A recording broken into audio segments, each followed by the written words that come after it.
everybody. Welcome to this week's edition of Pickin' and Puttin'. I'm here with Liberty Bill from the Liberty Bill Studios and Dr. Z here from the South Charlotte Studios, alias of Wrigley Field there for the playoffs.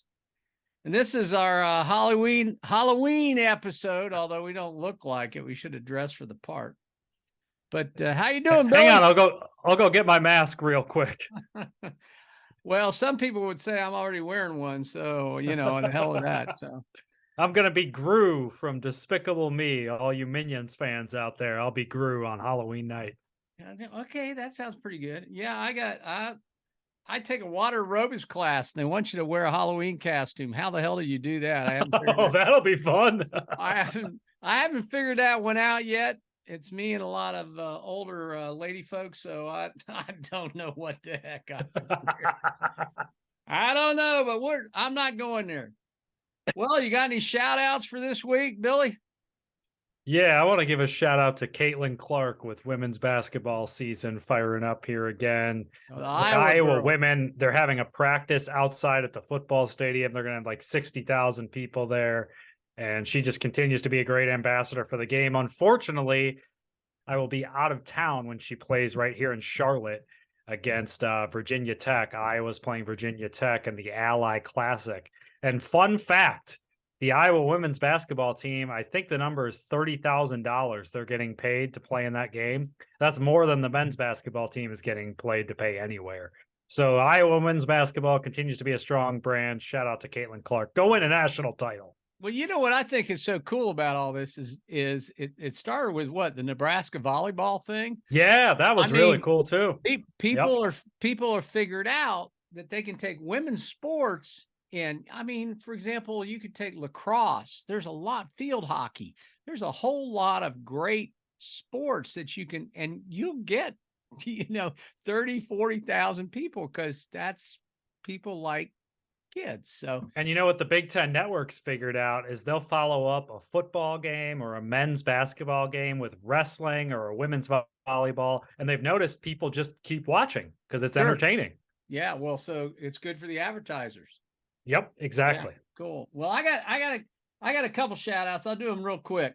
Lexi Thompson's like the sixth woman to play in a men's event. She starts tomorrow. She goes off at like 1:20 or something. That's really cool. Yeah, and it's cool. It was cool when Annika did it about 20 years ago at Colonial. But the first woman that really did it was a lady whose world famous athlete was named Babe Zaharias, who died young in their 40s. And she was just amazing athlete if you go back and read about her. That's one. One is wrong field here, but right initial, Tito. You gotta give 2 thumbs up or 4 thumbs up or whatever to Tito Francona from God. What a great manager.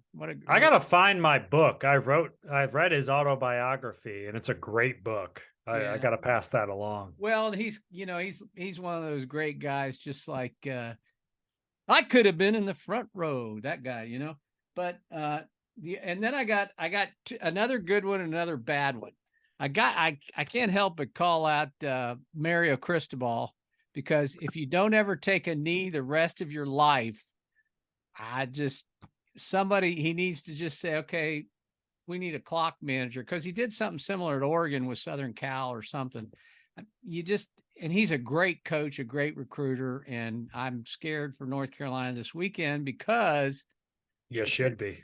Yeah, the kids will have something to play for, but Drake May has a guy named Tez Walker back, who's a NFL top 20 draft pick, and you watch, they'll rain or no rain, they'll light it up. And last of all, I got to call out that Atlanta Braves center fielder. That's Michael Harris. And that was, I heard on Sports Talk that was the first time, whatever the numbers are, 3, 2, 1, the numbers, I know. But that double play has never occurred in 100 years of baseball, especially in playoff baseball. I guess. I think it's 8-5, 8-5-3, because the first baseman did get it. Yeah, and the lesson. So a couple things on that. It's Baseball, the game's changed, and defense and speed matter, and it's so much more entertaining than watching guys hit a bunch of home runs. So you have to have athletes out there, and you're seeing it. And the other thing about that play, Austin Riley is the Braves' third baseman. The cutoff, Michael Harris missed the cutoff throw, right? The shortstop and the he second came all the baseman way didn't from get it. third base to do the Yep. cutoff. And that's the lesson for young baseball players out there. Like, this is not a game where you stand around. Follow the ball. Go back up the backup to the backup. Like, always be moving, always be thinking. And Austin Riley put himself in position to get that ball. He made a Derek Jeter type of off-balance throw to get great. Bryce Harper to end the freaking game when the Phillies were trying to come back. That's October baseball. Gotta love this new product with the pitch clock where it's done in 2.5 hours. Yeah, and and nobody picked on who was the runner? Oh, the great player.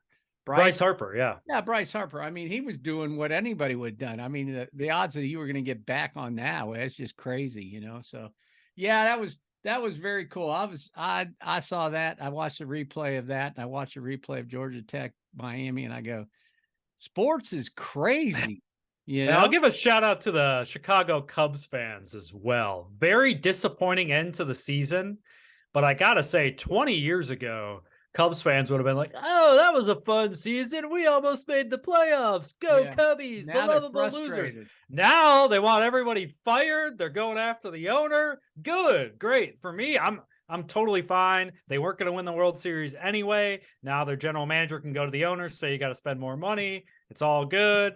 But I'm just happy that Cubs fans are really holding the ownership and decision makers accountable. Well, the deal is in all pro sports, and perfect example is the way the Carolina Panthers front office.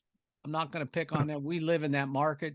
Dallas, run by the owner front office. But the front office in pro sports means everything. So, for example, now, if you look at the Carolina Panthers, I'm just going to use it as an example because I live in that market.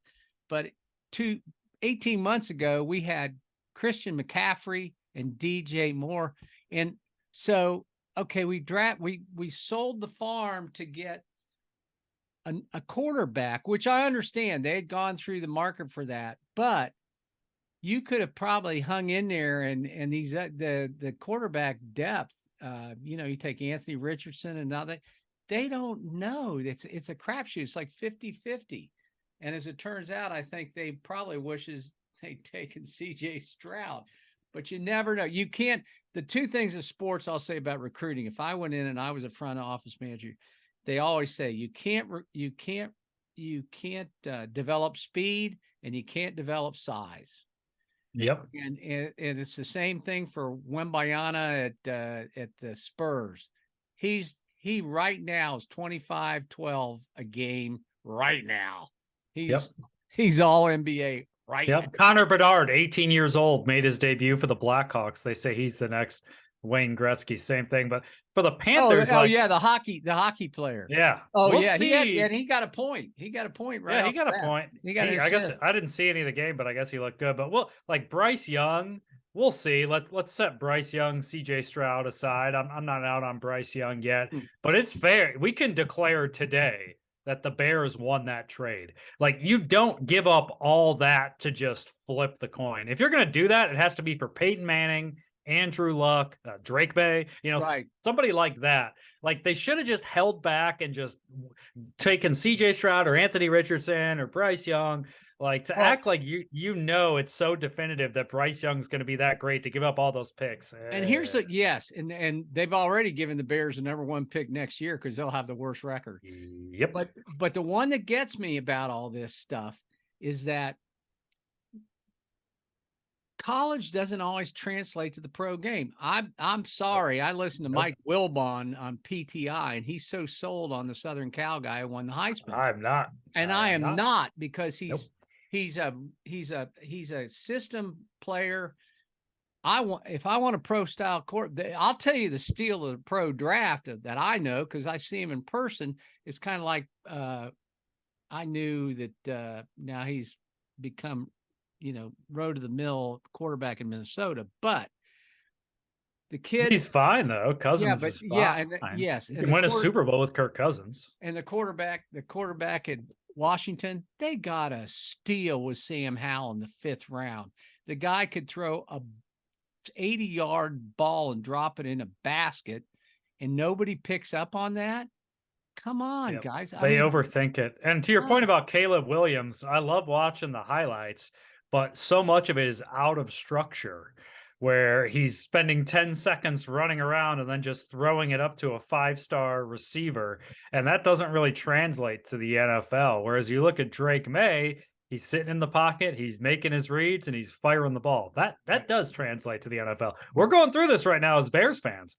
Justin Fields, they're trying to get him to become a pocket passer. It's not really working. So now they're going back to the run game, and we'll see how that all shakes out. But I don't think Caleb Williams is a slam dunk #1 pick at all. And all these people have all these hot takes right now. We'll see what the NFL draft analysts really say in April.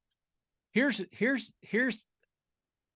I'll put my 2 cents worth in, folks. This is Wednesday, October 11th, when Bill and I are recording this, and I will tell you that on Saturday, this is my prediction that we'll get an eye opener here with Notre Dame, Southern Cal. Not because Notre Dame is they've been down, but it's at Notre Dame. Sam Hartman is a good quarterback for Notre Dame, and Notre Dame has an offensive line that can run through walls. They play defense real well. They have a really good defense. And they play defense. So ask Ohio State about that. It's a tough defense. Yeah. So guess what they're going to do against Southern Cal? They're going to run the ball down their throat and take time of possession away from that kid. I just predict, just watch what happens there. I'm not saying Southern Cal can't win, but Notre Dame's favored. Oh, I know, by 2.5. I don't, you know, all those point spreads. That's like Ohio State last week, and it was 19.5, and they kick a field goal to win by 20. And I go, you got to be kidding. You're up 18, and they kick, or whatever, 17. Good teams win, great teams cover.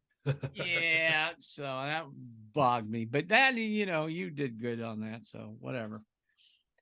Well, I got a trivia question I'll throw out there for at the end of the show. I want to give you guys. Very simple one. Who was the first NFL draft pick in 1936? Can't look it up. Don't cheat. Everybody's Googling it. If they've got a phone, they probably figured it out. And secondly, where did he go to school? So that's a good one. Okay, so go ahead, Bill. 1936? 1936 was the initial NFL draft. Okay, well, I'll circle back to Panthers and Bears. I want to run these scenarios by you. Okay. So I think we all agree that the Panthers gave up way too much for the right to draft Bryce Young. We're not out on Bryce Young, but it's not off to a great start. So if we think the Panthers' worst case scenario is they lose every single game the rest of the year, and the Bears have the #1 pick.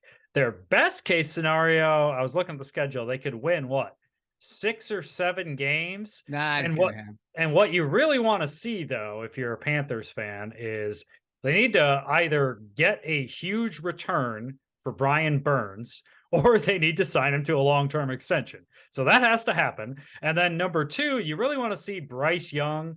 You're not going to know if he's a franchise QB by the end of the year, but you want to feel like he could be. And you want to see Jonathan Mingo, the rookie receiver, assert himself as the #1. So if they maximize the trade return or sign Brian Burns to an extension that's less money than the Bosa, and if Bryce Young shows some signs and Jonathan Mingo asserts himself, I think you as a Panthers fan can be happy with the results of the season, even as bleak as it looks right now. Well, here's what I say. I say they'll win 3 to 5 games. I think Bryce Young is an NFL quarterback. Now, whether he's franchise quarterback, but he's going to be a good one because he's so smart and he throws the ball so accurately.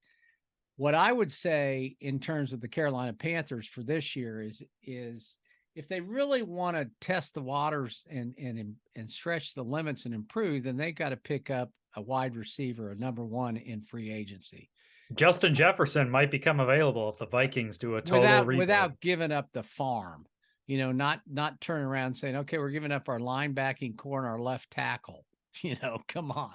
Just if you can get somebody, I mean, I heard it mentioned Josh Downs. Well, that would be crazy because he's playing. Here's your list of free agents. It's not impressive. Mike Evans, Odell Beckham Jr., Curtis Samuel, old friend, Tyler Boyd, Cedric. I mean, you got to draft receivers. Yeah, but okay, but they traded away their first round pick. But some of those guys you might be able to pick up on the cheap who could be successful enough to give him an option. You got to have a speed guy. They haven't got a guy who can run, like Tez Walker at North Carolina. They don't have. Yeah, that's what DJ Chark's supposed to be. They need to your point, they need to throw the ball downfield. Let's see what he's got. They've been it feels like they put Bryce Young out there week 1, but they're doing this like high school protective offense.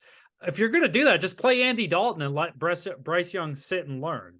But otherwise, if you're going to put him out there, then give him the full offense and give him a chance to stretch the field. Because right now, I went to that Vikings game. There was no respect for the deep ball. And we saw Harrison Smith, the safety, force that fumble that would turn the game. So please, Frank Reich, open up the offense. Yeah, no, I agree with you. I think if it was a team that was looking to try to win 6-7 games, they'd play Andy Dalton.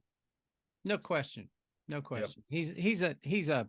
He's an upper tier quarterback. He's not a backup. He's a great backup. The offense looked good that week against Seattle when he was back there. To me, he's a top 10 quarterback. I mean, whether that's a little much. Well, but I mean, okay, well, you think I'd rather have him in Dallas than what they got. I'm sorry. Ooh, that's a spicy take. We'll go to the Bears here. So the Bears, the best case scenario for the Bears. Okay. The Bears.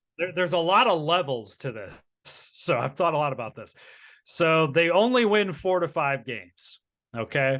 So not only do they have the number 1 pick from the Panthers, but they have like the number 5 pick, let's say. So they don't need to win a lot of games at this point. And the defense is terrible. That I'm okay with that because I want this coach gone. So he's a defensive guy. Let's only win 4 to 5 games. Let's fire the defensive coach. Let's bring in somebody like Eric Bieniemy that can truly develop Justin Fields and give him an offense.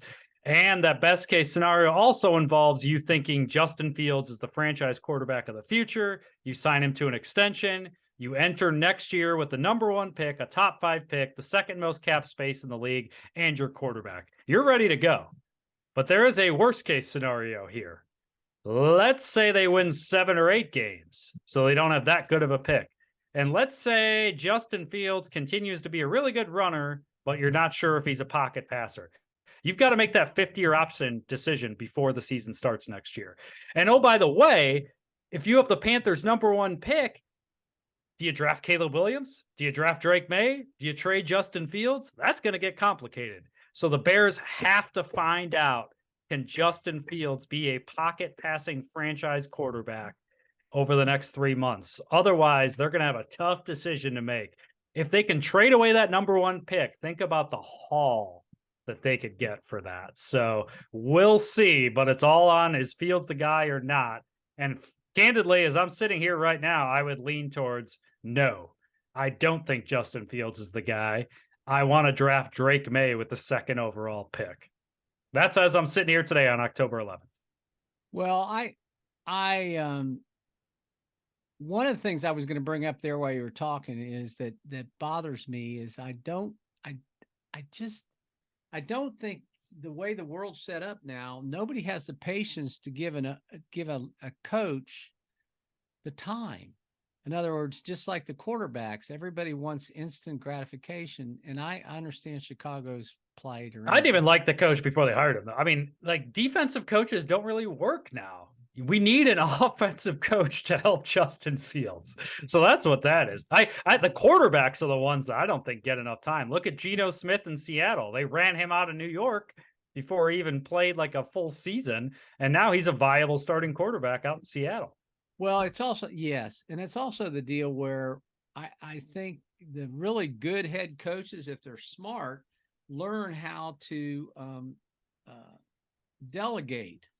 And there, there's so many of them. It's just like the head coach at Ohio State or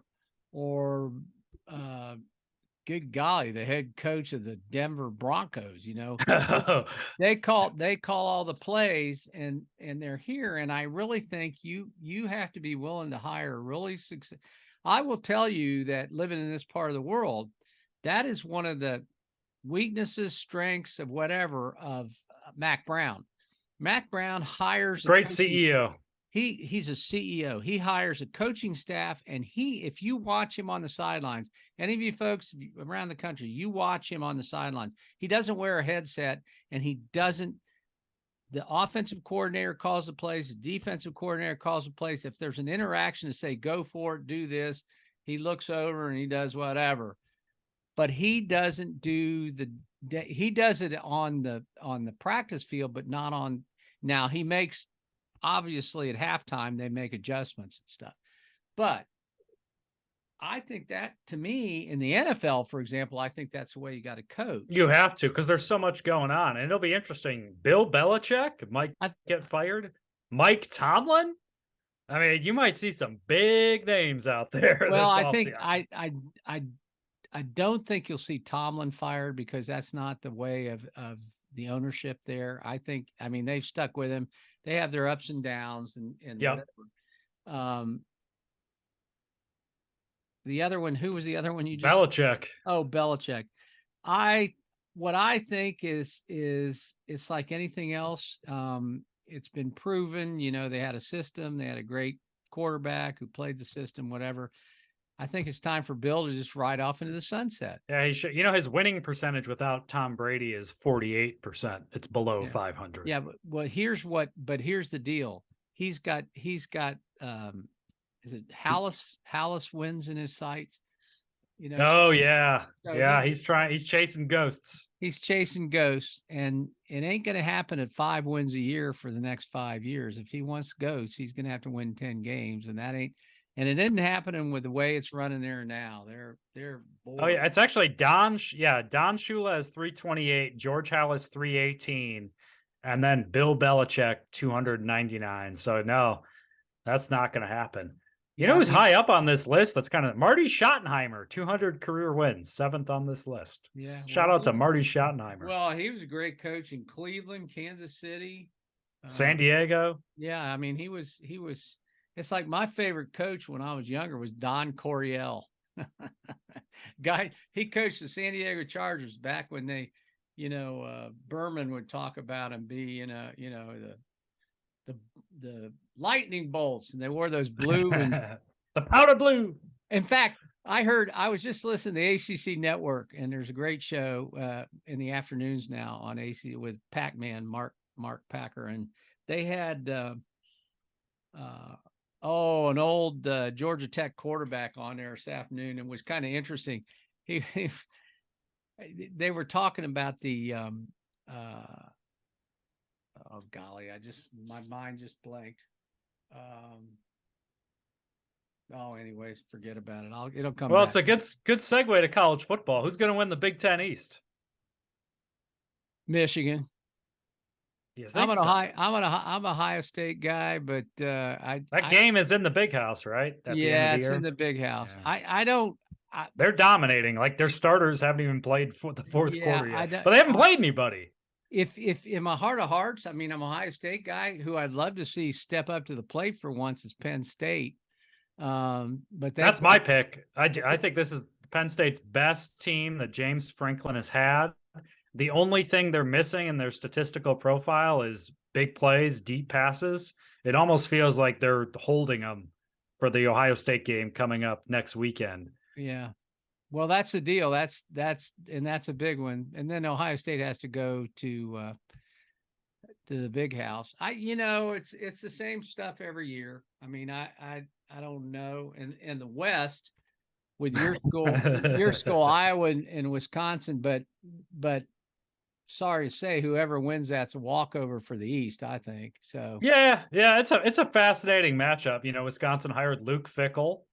They learned their lesson in basketball. They had Bo Ryan all those years. Yeah. And then they just promoted his assistant, Greg Gard, and they've really taken a few steps back. So with football, they were like, we're not going to do that. So they fired Paul Chryst in season, and Paul Chryst was pretty successful up there, but they upgraded. They got Luke Fickell. And then he hired your guy, offensive coordinator Phil Longo, and they've gone from using 3 tight ends 75% of the time to using 3 wide receivers 75% of the time, and they're going hurry up and all that. So they're 9.5-point favorites over Iowa. It's a great contrast in styles. But Iowa's quarterback, Cade McNamara, the transfer from Michigan, he's out for the year. So the backup quarterback, Deacon Hill, is a former Wisconsin player. He committed to Wisconsin. He was there for a year, and now he's starting going back into Camp Randall. And the winner of that game is going to get a shot potentially at going to the college football playoff. If they, win the Big Ten, you got a chance. Yeah. You know what the most fun thing about this year in college football, and some of that is a reflection of the NIL and all this other garbage. And the transfers. Yeah. Is we can all, in other parts of the country, and we live in the Southeast, is go SEC, take a step back, baby, because you ain't the big dog. They got one team. One. That's it. That's it. One. And then they have they don't have any bad teams. I'll give them that. Yeah, I know, but don't they don't have like Northwestern or the ACC's up a notch. The Big Ten is always the Big Ten. But if you take the year this year and you say, what's different? It's amazing.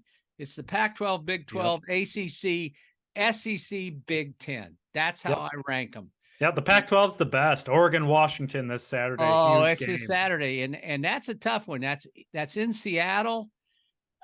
Golly, but Oregon blew the doors off of Colorado, and they ran the fake punt early. And they kind of backed into that coach. Mario Cristobal was out there, and they were all mad that he left. And now they got Dan Lanning, who was at Auburn. He's doing a great job. And the Washington head coach was the offensive coordinator at Indiana when Indiana was decent a few years with Michael Penix. So I think Washington and Oregon have kind of backed into 2 really good coaches. Well, it's actually, and wouldn't it be poetic justice for Pac-12 to get 2 teams in the and the SEC gets 0. If Georgia loses twice, that's going to happen. Georgia would need to lose twice to be clear. A one-loss Georgia team's going to get there, but that could happen. Yeah, well, I thought if their Georgia's potential for loss was this last weekend, and they turned on the switch, didn't they? And they turned on us. I thought Kentucky would really. I thought that would be a game. I thought Kentucky even had an outside shot at beating them, and they just blew them out. So I go, okay, well, okay. That Brock Bowers, that tight end in Georgia, boy, I'd love for the Bears to get him. That guy is special. He's good. Well, and it's like the example of what coaching does do is when you look at Alabama and Clemson, those are 2 teams that both have 2 losses, correct? But Alabama has one. Alabama could still win the national title. Don't write them off. And they're getting better, and he's Clemson's cooked though. He won't take transfers. Well, he will next year. Yeah, he will. He will. Yeah, Alabama, their run of luck just kind of ran out here. I mean, they went from Tua to Bryce Young, Mac Jones. And Jalen Milroe is just not an NFL quarterback. It's hard to have an NFL quarterback every year. Yeah. Well, but, he hadn't always had that. I mean, since the game's changed, since Hugh Freeze and Ole Miss kicked his ass up and down the field, he's like, oh, wait, I need to have a real offense now. And he's prioritized that. Yeah. I mean, he put 2 in for Jalen Hurts at halftime of the national title game. Nick Saban, unlike Bill Belichick, has adapted to modern football. He is, to me, the best coach of my lifetime, and it's not close.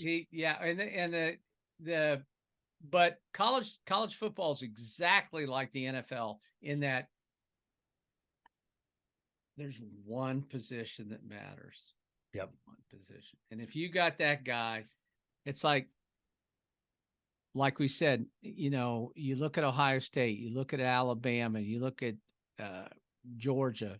Georgia has done it with, they Stetson Bennett, now Carson Beck. Yeah, these aren't NFL guys. They aren't that way. Now, that's what bugs me about University of North Carolina is that these 2. He's had 2 NFL quarterbacks in a row. Well, he's had 3. Actually, the school had Mitch Trubisky. Yep, he's still in the NFL. So I mean, they've had NFL caliber quarterbacks. Yeah, and to your point, Sam Howell is really a first round. I mean, all these guys are first round NFL quarterbacks, Yeah, and they and got him in. That's what I say. They got him in the 5th round. So who knows what his contract is? But now, if he shows out steal. this year, and then it really steps up into the job, then they'll have to sign him to the big bucks. But right now, they got him on a shoestring in Washington.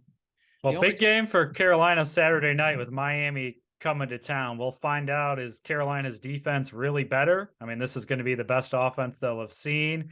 And then you were talking earlier, Tez Walker, this will be his second game. And I didn't watch much of the game, but from what I understand, Syracuse pretty much doubled him. So the other receivers really had a big day. So we'll see if Drake May can be the difference on Saturday. Here's my take on that. So I was sitting there doing a sidewalk conversation with Deems May, who was a star in the 90s. And then his son is on the team as a tight end from Charlotte. No relation to Drake May, to be clear. No, yeah. But different spelling. He does radio play-by-play or whatever after talk. But he was saying, I said, well, what do you think they're going to do? They're going to go out. And I said, I'd go ahead and throw a post pattern to Tez Walker right from the beginning this week since he got eligible. He says, no, that's not what I'd do. What I would do is send him on a post pattern and then run a quarterback draw. I go, oh, they didn't do that, but I go, what a great call. Send this guy to the house, and then Drake just goes up the middle. So I'm going, well, okay. But the difference with North Carolina, Miami this weekend for that game, and it's on national TV at 7:30 Saturday night. Yeah, I think Kirk Herbstreit will be there, right? I guess. Well, I don't know. They're doing game day out in Washington. That's a hell of a flight. Yeah, but they throw him on a plane right away, and he flies and sleeps on a Learjet. After he does an NFL game tomorrow, and you wonder why he's grumpy. Yeah.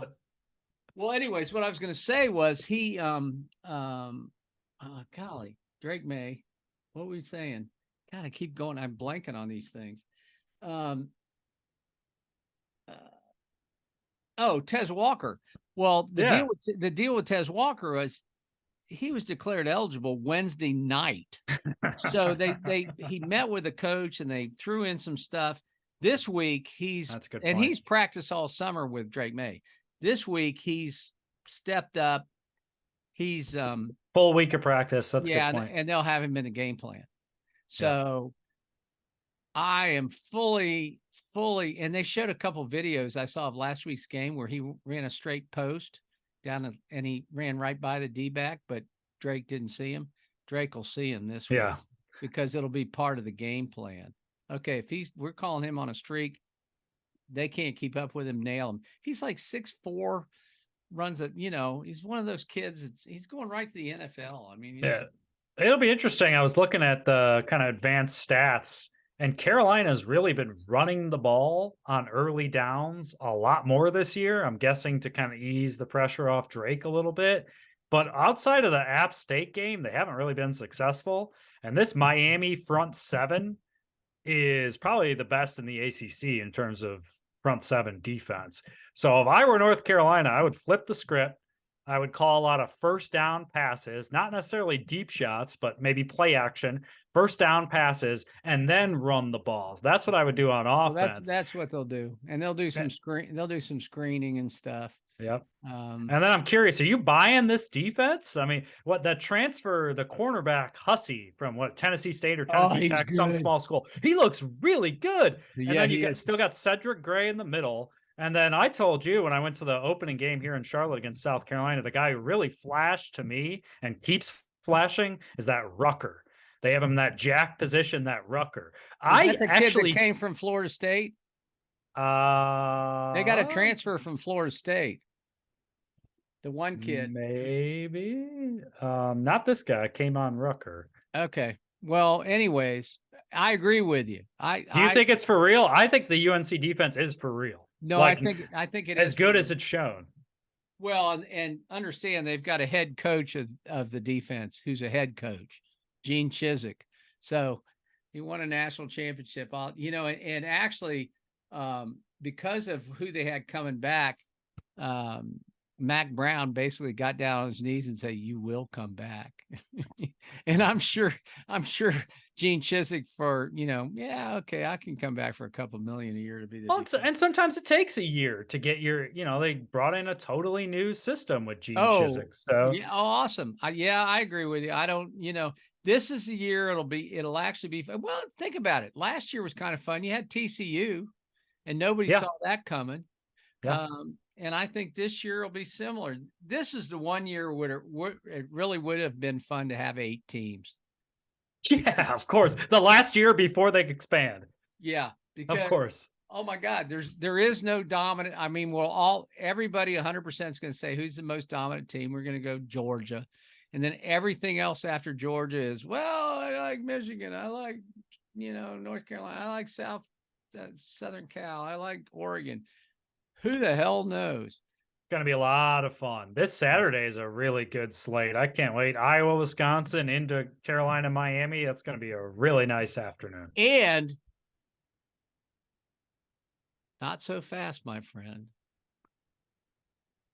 I said the over and under on Colorado was 7, and everybody called BS. And I'll take the under.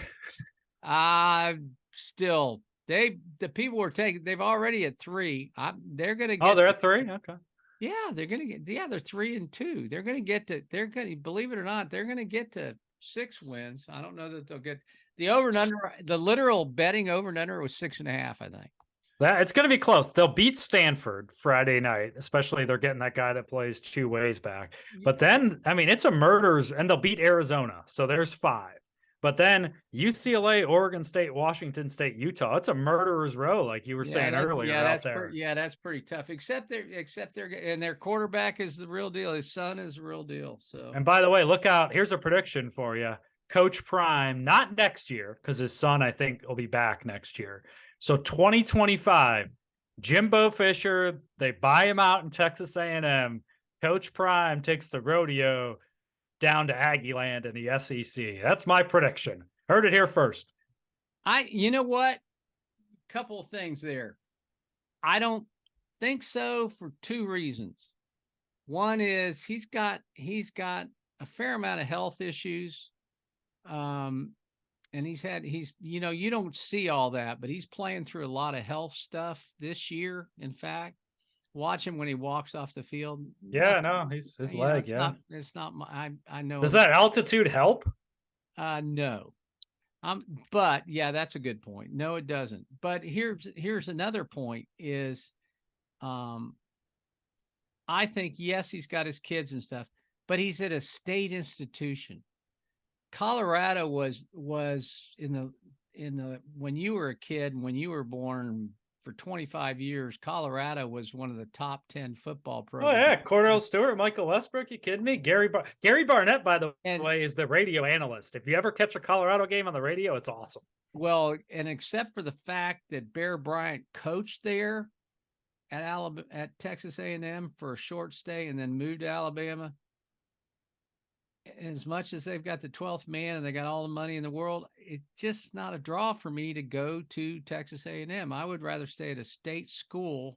That's just me. And the money, understand the money means nothing to Prime. Yeah, it means nothing to him. He makes more from his other ventures. That's a great point. And he's near Denver. More. Yeah, and he already had more. Watch how many Aflac commercials can you watch? They're doing some. By the way, whoever does Aflac, I just want you to know those commercials. The last one I watched with him and the coach, and he goes, and they're on the treadmill or whatever. They're on the exercise bike, and Coach Saban looks over at Prime and he goes, "You want to race?" Those are good. The Aflac ones are good. And Prime looks over at him and goes, "Are you serious?" I gotta say, on the broadcast TV front, I know you've had it. I really am enjoying the YouTube TV. The one thing I really like, how they have the quad box with 4 games. Oh yeah. I wish you could pick like your own, or they had more options there. Last week they had, for Texas, Oklahoma, they had the Pat McAfee broadcast. So, when you're watching all 4, you want to see the game, not Pat McAfee and the game in a small thing. Right. But I love the concept. The YouTube TV so far is so good. Hey, I fall asleep, but I will tell you right now that I watch the feed of Peyton and Eli calling the game. I don't watch ABC. It's entertaining. Oh, Especially if because they have did you see when Will Ferrell was on a couple of weeks ago? yeah. If not, Well, that and was then hilarious. but then they talk football. Yeah, they're really oh, he's breaking it going down. X out, money, and they can go a little bit off color and stuff that they can't do on the national telecast. Yeah, They're- more of that, more of those alternate broad for everyone, for the hardcore sport. Did you see the Toy Story one? Yeah, that ESPN was did? good. That was amazing. Yeah, from It was amazing. all the London games. Yeah, it's very Yeah. cool. Yeah, we need more of these alternate broadcasts, and not just catered to people like us that are hardcore sports fans that want the X's and O. Have a Taylor Swift broadcast. Have a Toy Story broadcast. Have like a Hispanic, reach out to everybody here. It's all good. Nobody has cable anymore anyways. We're all streaming. I think that's a good one. You could have on a bye week have the Travis and Taylor broadcast. You know what that would do? You could charge $100. Oh, they would, and all these Swiftie fans would buy it. They would kill it. Put them in London and have them call the game. I'm telling you, NFL, we just did it for you. The Taylor, Travis, the TNT broadcast. TNT, not to be confused with Turner Network. Put them on Turner. We're on fire here, folks. You need to turn this on and watch it because that's. And put him in the Queen's carriage with the horses, my friends. Queen Taylor. Yeah. Well, Billy, you got anything else you want to say before I give you the answer to the trivia question for today? Sammy Baugh, Yale. That's my guess. No, that was pretty good. And I don't think Sammy Baugh went to Yale, but I don't really know where he went. My other guess is Y.A. Tittle. That's another good one, but Y.A. Tittle played in the 50s and 60s. He wasn't drafted in 36. That's all I got, folks. Okay, well, the answer was Jay Berwanger. And here's three things to know about Mr. Berwanger. One, he went to the University of Chicago, which then eliminated football, but they invented the atomic bomb in the football stadium in 1943. They were really good at football too back in the day. Oh, they were good, but they got rid of it, whatever. Two was he was drafted by the Philadelphia Eagles and traded to the Bears, to George Halas. And this is 1936. And he demanded $25,000 a year for 2 years. And Halas told him to take a hike. So no salary cap back then either. No, but that was a lot of money. That was the middle of the Depression. Oh yeah, that was back when Babe Ruth was making $100,000 a year, and that was like $100 million a year. And then, lastly, the most important thing that I had. Oh, so he never played it down in the NFL. He became a rubber salesman. What was it? Let me look it up here. A rubber salesman. He died in 2002, and had a long life. Most importantly, he was a Heisman Trophy winner. Wow! And I never played it down. I don't remember when was the Heisman Trophy started. Was he the first Heisman Trophy winner? I don't have that piece of information. Oh, I'll get that real quick. That's amazing, though. He was the first overall pick in the history of the NFL draft, and he never played. Well, that goes to show you what we were talking about earlier. That you never know. And even in 1935, you didn't know. Yeah. Yes, he was the original Heisman Trophy winner in 1935. Not so fast, my friends. So there you go. The number one pick, the Heisman Trophy winner, went to the University of Chicago, became a rubber salesman, never played it down in the NFL. And shout out to 1939 Heisman Trophy winner and American war hero, Niall Kinnick, who has Kinnick Stadium. Yeah, he's got a stadium named after him. Oh, yeah. No. Pretty cool. Yeah, Kinnick Stadium. The Big Ten has some great stadiums. If you want to see a stadium rock and roll, go to Camp Randall. But Kinnick's pretty good with the Children's Hospital and all that. Well, Billy, it was great, man. Enjoyed it. Great time of year, great sports time. Tar Heels in Iowa playing relevant football in the middle of October. Other than the Cubs missing the playoffs, what else could we ask for? Well, it's time to go It's Wednesday. It's time to go see what the heck the Braves and the Phillies are doing. Could get spooky with Halloween coming. Yes, all spooky. Remember, folks, picking and putting, sign up, whatever, do all those things. We just Rate, subscribe, share, tell a friend, tell a family member, tell everyone. Go to that place back there come April, and we love you. Enjoyed it. See you next time. See you, Billy. Bye.